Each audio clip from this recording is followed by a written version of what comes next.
Olá, seja bem-vindo a mais uma edição do programa Fala Câmara Notícias pela TV e Rádio Câmara Bauru. A gente começa trazendo para você os destaques das atividades parlamentares dessa semana.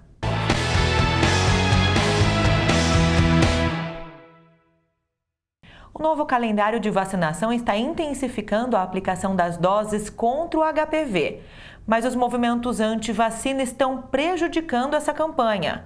Quem alerta é a vereadora e médica Thelma Gobi. A gente tem que entender que você vacina o grupo de risco. Então são crianças, mulheres de 9 a 13, 14 anos no máximo, que é o período que antecede a primeira relação sexual, conforme os estudos mostram. Mas é uma idade muito baixa porque na região norte e nordeste tem uma precocidade da atividade sexual, então quando você faz a média ponderal, cai a idade. Essa vacina ela é nova no Brasil, tem aproximadamente 6 anos disponibilizada no calendário vacinal brasileiro, mas é uma vacina que tem que ser tomada. Os países que têm essa vacinação já há um certo tempo, ou seja, mais de 10 anos, observa-se uma queda significativa de mais de 80% a 85% dos cânceres de colo de útero. Então fica aqui um alerta, você mãe, você criança que está me ouvindo e que está nessa faixa, vá e faça a vacinação. No Brasil nós reclamamos de muita coisa, mas nós temos um calendário vacinal espetacular. Agora nós estamos observando que existe uma certa resistência da população, de alguns segmentos da sociedade, em vacinar os seus filhos. E é necessário vacinar. A vacina do HPV está em 10% da estimativa prevista. Então é importante vacinar os seus filhos. Eu vou aproveitar a oportunidade que vocês estão me dando e vou dizer o seguinte: muitas mães estão deixando de dar vacina contra a poliomielite. Tem que vacinar. Tem que vacinar. Você erradica a doença. E nós estamos tendo a volta da doença pela falta de vacinação. Então, vacinar é um ato de amor e de segurança da saúde dos nossos filhos. E o vereador Miltinho Sardinha alertou para a situação precária da unidade onde é oferecido o serviço de orientação e prevenção do câncer. A falta de limpeza, as pessoas que chegam lá para ter esse atendimento, né?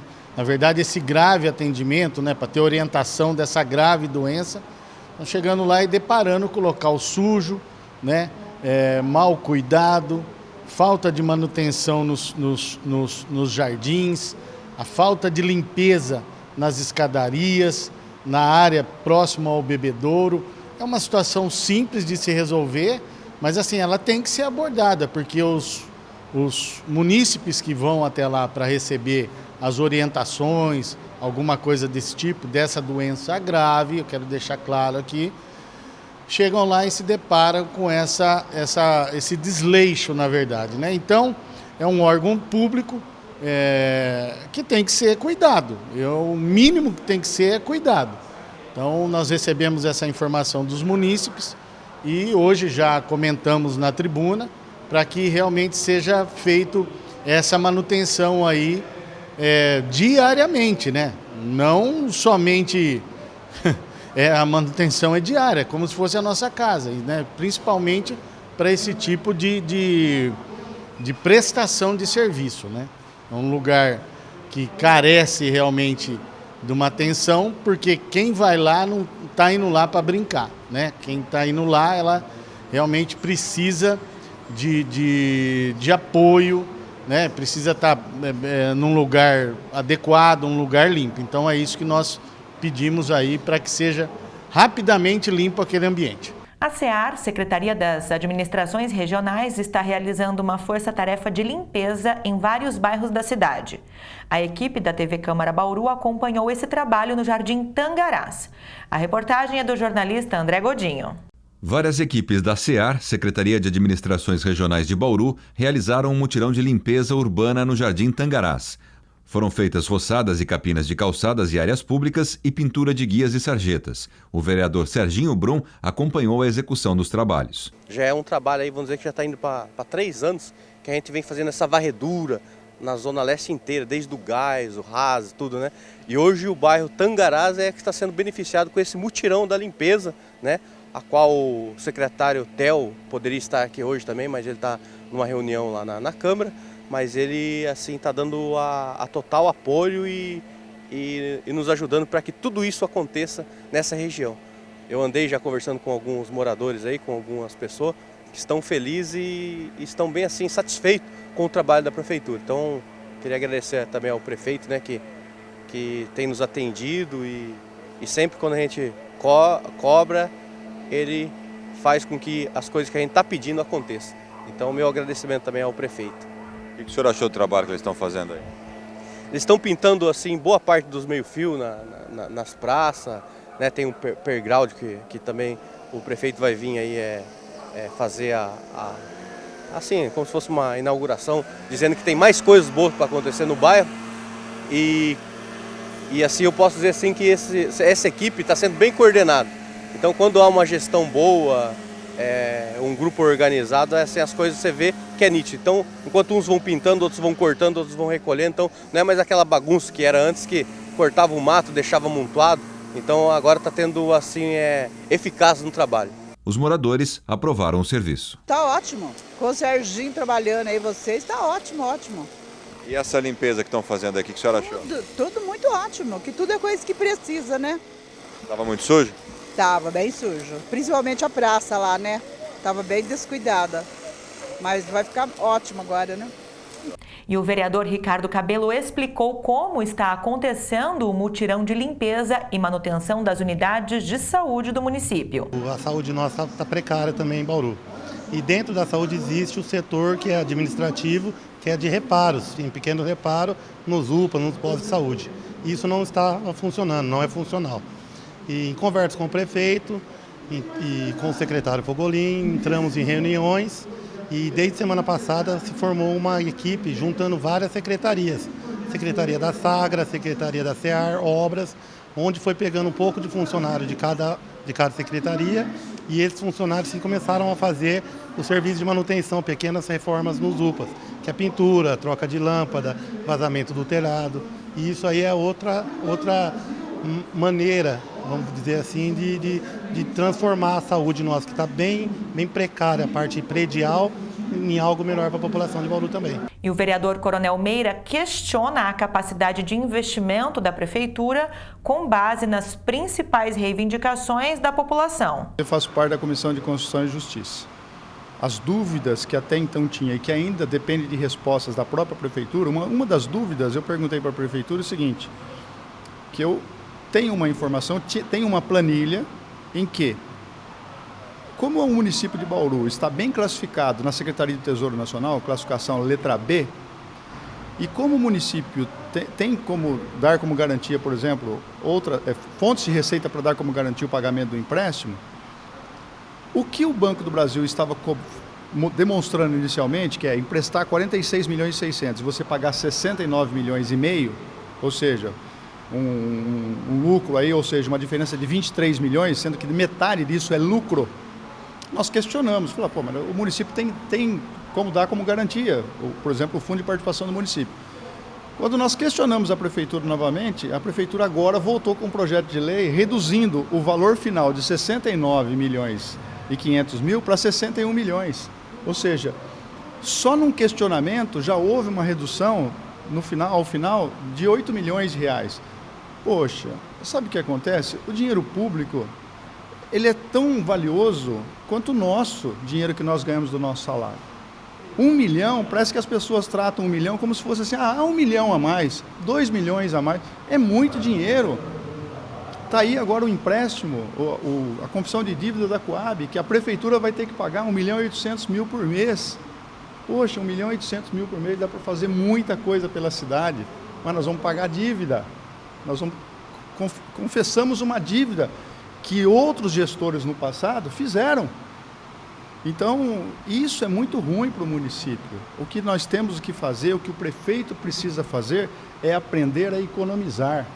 Ele precisa gerir cada centavo do município. Ele precisa empregar com carinho cada centavo que ele arrecada de receita. E não simplesmente falar, 300 mil aqui, 200 mil ali, isso não faz diferença. Faz diferença sim, para essas pessoas que precisam de um asfalto, para essas pessoas que precisam do recap, para essas pessoas que estão morando naquelas condições indignas lá próximo ao cemitério do IP. Que absurdo, do cemitério Cristo Rei, desculpe. Poxa, um absurdo. Então isso tem que ser levado em consideração, não é possível. E aí quando se pede aumento de tarifa de ônibus, num piscar de olhos, concorda? Não pode.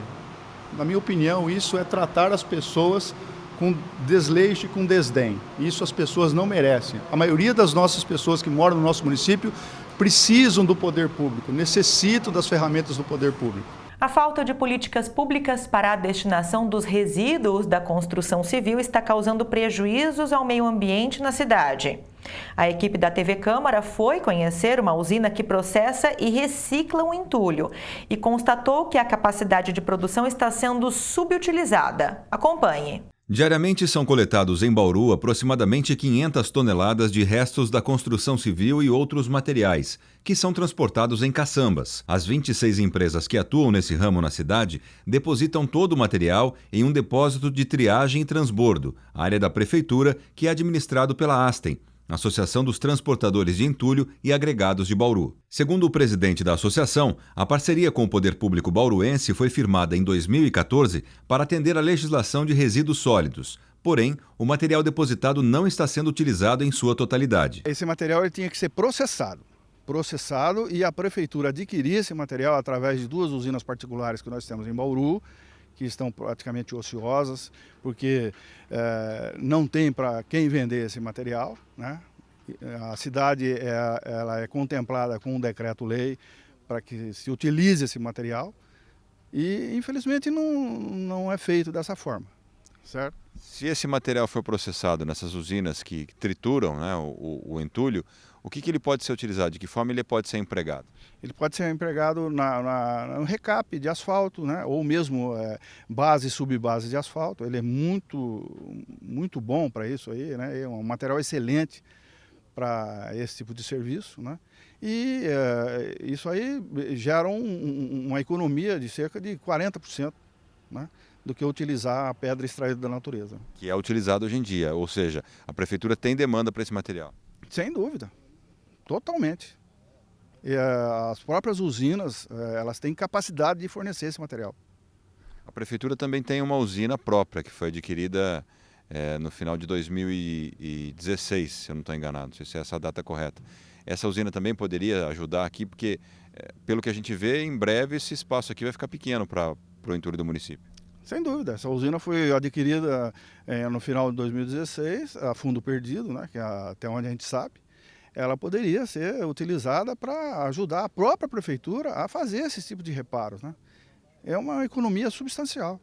A equipe da TV Câmara foi conhecer uma usina de trituração desse tipo de material. Segundo o dono da empresa, o equipamento tem condições de processar 100 toneladas de entulho por hora. São separados os ferros, material reciclável e lixo comum. O restante passa por esta máquina, que tritura e peneira o material, resultando em areia, pedras menores e pedras maiores. A areia, por exemplo, decorrente disso, é usada em assentamento de blocos, tijolos. Ela reduz o consumo de cal e acaba sendo economicamente viável. Já existe outro tipo de material que a gente chama de bica corrida, ou que substitui equivalente ao BGS da pedra britada. Esse material ele é usado como base ou subbase para pavimento asfáltico ou para recuperação de estradas vicinais. Existem já estudos técnicos, inclusive nós já fizemos alguns, que atestam essa qualidade, que ele atende às normas técnicas para esse tipo de finalidade. E atendendo a finalidade, o que a gente tem que levar em consideração é preço. Qual é a comparação dessa pedra britada que é utilizada geralmente para fazer a base e a subbase, desse material que vocês produzem aqui com o resto de material de construção? Ele é 50% mais barato que a pedra BGS e atende a necessidade e as normas técnicas da exigência para essa utilização, para esse fim. Ou seja, quem geralmente faz asfalto são os poderes públicos, prefeitura, estado, governo federal, poderiam economizar nesse processo para levar mais asfalto às comunidades que não possuem essa melhoria. Sim, nós teríamos, além desse ganho econômico, né, e consequentemente poder fazer mais asfaltos, mais quilômetros de asfaltos, nós temos o ganho ambiental, né? Esse material não começa a ter uma demanda, e tendo uma demanda cada vez menos você vai ver essa deposição em lugares irregulares, onde pode causar danos em rios ou outros lugares onde se deposita irregularmente o resíduo da construção civil. E você economizaria também na extração do recurso natural, que seria o basalto, no caso da nossa região. E essa foi mais uma edição do programa Fala Câmara Notícias, o espaço para cobertura e desdobramento das atividades do Legislativo de Bauru. Você acompanha a reexibição desse programa em horários alternativos na nossa programação. Obrigada pela sintonia e até a próxima.